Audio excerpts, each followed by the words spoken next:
back to my channel. Today I'm really excited because I am doing a video about all of the books that I am avoiding reading.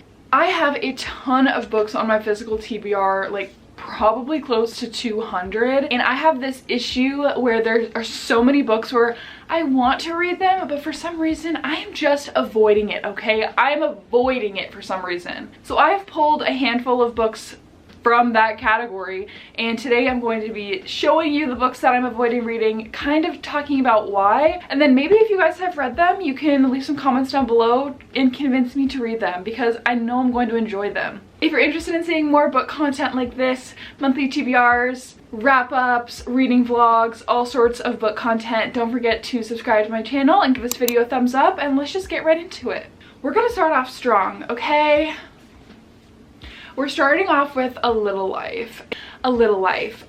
Besides the front of the book being probably the saddest cover I've ever seen, I have only heard sad things about this book. I have heard great things. I have heard amazing things, but I have heard that this book will literally take your heart and literally just crack it in half, you know? So that is why I have been avoiding reading this book. I have had it on my TBR for about a year now, and it is a long book. Like it is 800 pages, but that doesn't really defer me from it. I think it's just the pure fact that every time anyone talks about this book, it's that they were heartbroken, and maybe I'm just not in the mood to be heartbroken, but I definitely need to be convinced. I hope that the bar hasn't been set too high for this book, because I do really want to enjoy it. I want to love it, and I know I want to read it eventually. When is the perfect month to read this book? Is it during like the holidays?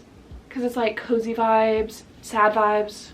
Let me know. The next book is The Dead Romantics by Ashley Poston, not sure. I read The 7-Year Slip from her at the beginning of this year, and I really enjoyed it. I think I gave it a 5 stars, actually, 4 or 5, I can't remember, but I know that this was her first book, and this is gonna be a common theme in this video where I tend to not know what books are about. Like, I didn't describe Little Life, and I don't really know what this one's about either, except maybe she falls in love with a ghost, perhaps. All of her books have magical realism in it, I know that. I try to go into books relatively blind. I don't know why I haven't read this book. I genuinely don't. I haven't ever put it on a monthly TBR. I never looked to get it. Maybe it's the fact that it's like an orange cover and it's not like aesthetically pleasing for me. It's not one I want to grab.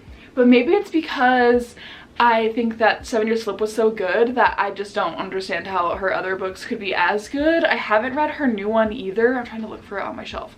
I literally can't remember. A Novel Love Story. I haven't read that one either. Maybe I'm just nervous that I'm not gonna like her other ones as much. I don't know. Next is Red Rising by Pierce Brown, and I have this whole series. One of my friends got it for me, which was really nice, and I really want to read this. I've heard it's really good. I really want to read this, but I've never read sci-fi. I'm a fantasy girl, okay? And I'm a Star Wars girl, so you would think that I would read sci-fi, but it just scares me. Like, it actually scares me. And this book isn't even long. It's barely 300 pages, so why haven't I read it? I don't know. Oh, It by Stephen King. I have been in like the biggest Stephen King phase right now. It's like all I want to read, honestly. And I've had this on my TBR for, I don't know, 6 or 7 months, and everyone keeps telling me to read it. My dad is a huge Stephen King fan, and he's like, you have to read it. I'm like, I know. But this book is a big boy, okay? This is going to be the biggest book that I'll have read, honestly.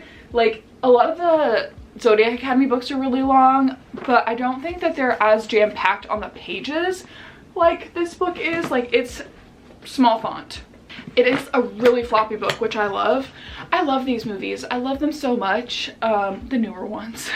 And I know I'm gonna love this book, and I'm gonna love reading this book and then watching the movies again, but I just can't get myself to do it. It is so long.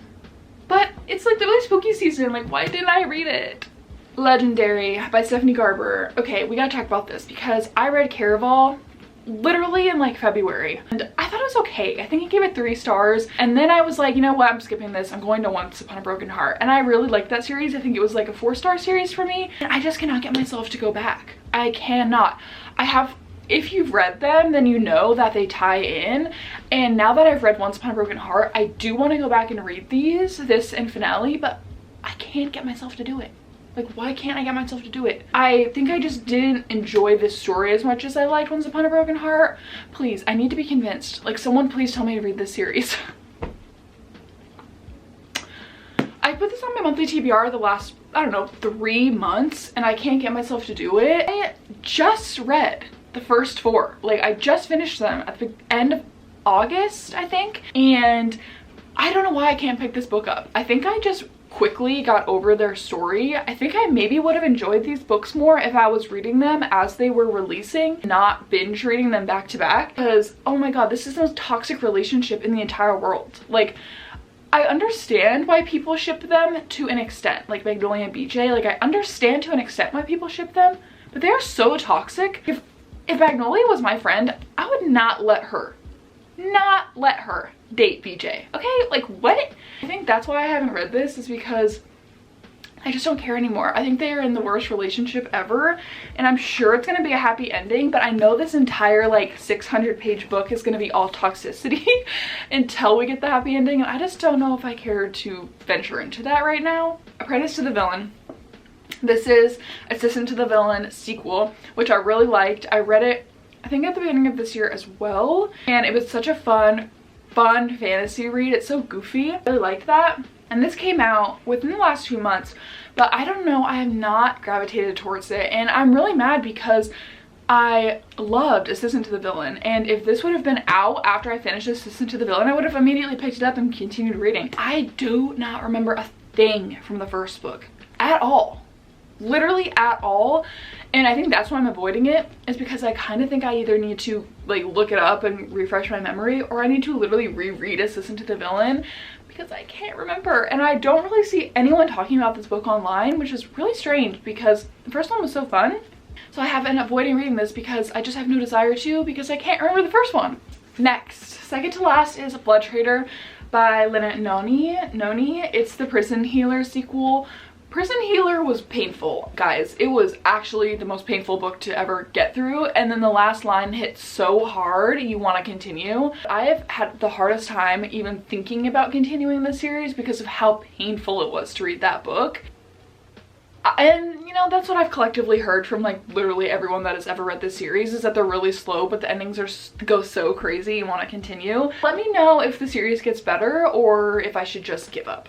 And then the last book that I have been avoiding is Emily Wilde's Encyclopedia of Fairies. This is by Heather Fawcett, and I've had this for a while, and I don't know why I'm avoiding this. I think it's because whenever I hear anyone say anything about this book, they say it is a cozy fantasy, where like you just want to sit and you want to light a candle and you want to be in a fantasy world where nothing happens, kind of. I know that she's a professor and I think she studies fairies and keeps an Encyclopedia of Fairies, but I know that it's not so, there's no high stakes. I don't even think, is there romance in it? I know it's just her trying to discover and unlock the secrets of fairies, and I think that's why I have been avoiding it, is because I've never really read a cozy fantasy. I love my high stakes fantasy. Let me know if this is a good read. I think it probably would have been a good read in the fall, but let me know if you think it would be good to read during the winter time. Guys, that is all the books that I have been avoiding. Let me know if you have read any of those, and if so, what you guys saw, and if I should pick them up before the end of the year. And thank you so much for watching this video. I'm excited to create more book content during the